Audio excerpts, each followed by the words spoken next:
గీత, ఈ విషయంలో నువ్వు మొండిపట్టు పట్టకమ్మా. నీ చెల్లి జీవితం బాగుండాలని నీకు లేదా?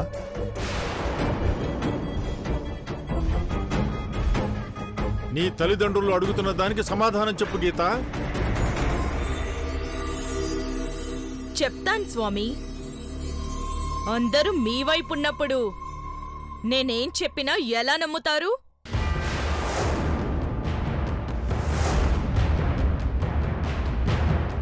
అందరూ దైవాన్ని నమ్ముతున్నారు. ఆ లక్ష్మీ నరసింహుని అనుగ్రహం కోసం పూజలు చేయాలనుకుంటున్నారు. అవునక్క, నా బాధ నీకు కూడా అర్థమయ్యే ఉంటుంది కదా. నా మంగళసూత్రాల్ని కాపాడుకోవాలంటే ఇంట్లో హోమం జరిపించాల్సిందే. నీ మాంగళ్యాన్ని దేవుడు కాపాడాలనుకుంటే దుష్టశక్తి చూస్తూ ఊరుకుంటుందా? ఊరుకోదు, ఆపడానికి ప్రయత్నిస్తుంది.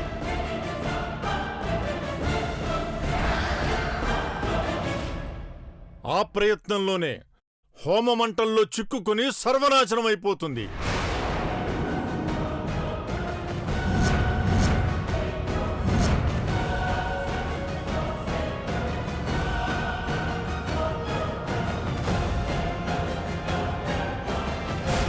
అక్క, స్వామివారు పూజ జరిపిస్తానంటోంది మన ఇంట్లో మంచి జరగడానికే.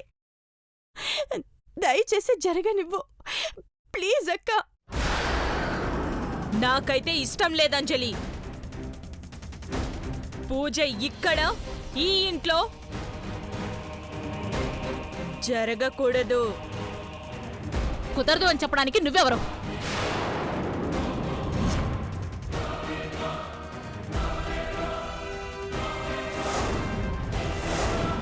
ఈ ఇల్లు ఏమన్నా నీదా? నువ్వు చెప్పినట్టు మేమెందుకు వినాలి?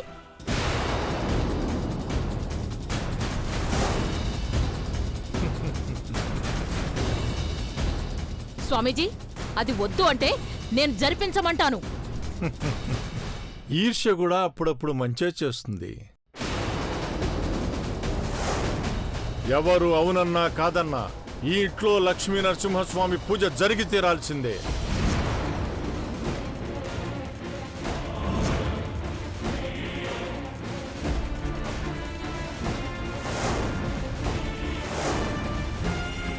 శిష్యులారా, మీరందరూ వెళ్ళి ఈ ఇంట్లో ఉన్న దుష్ట శక్తిని గృహ నిర్బంధం కావించండి.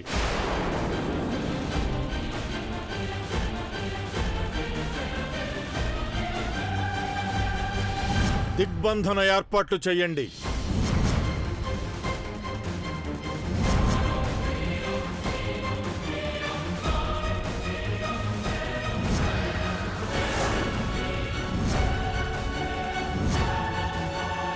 ఈ ఇంట్లో ఉన్న దెయ్యాన్ని రూపుమాపాలంటే మీరందరూ ఇక్కడే ఉండాలి.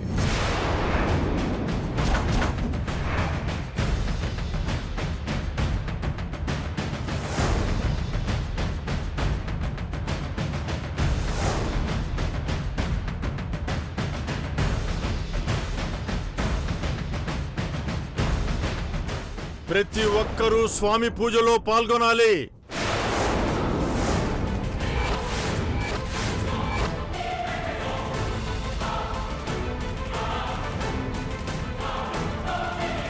ఎవ్వరూ బయటకు వెళ్ళడానికి వీల్లేదు.